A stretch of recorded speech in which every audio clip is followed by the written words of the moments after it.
ប្រសិនបើលោកអ្នកបងប្អូនទិញផ្ទះ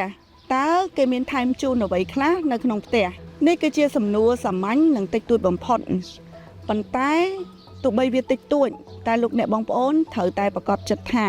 ក្នុងផ្ទះនោះគេមានថែមជូនលោកអ្នកបងប្អូនឬក៏មិនទាន់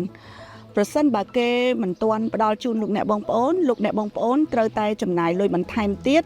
ទៅលើការដេគ័រផ្ទះបាយគ្រឿងបរិក្ខារបន្ទប់ទឹកម៉ាស៊ីនត្រជាក់និងថ្នាំពណ៌ជាដើមដូចនេះដើម្បីសន្សំបានប្រាក់មួយចំនួនលោកអ្នកត្រូវតែសួរអ្នកលក់ជាមុនសិនថាតើគេមានផ្ដល់ជូនអ្វីខ្លះនៅក្នុងផ្ទះនៅពេលដែលលោកអ្នកបងប្អូនចូលរស់នៅជួនកាល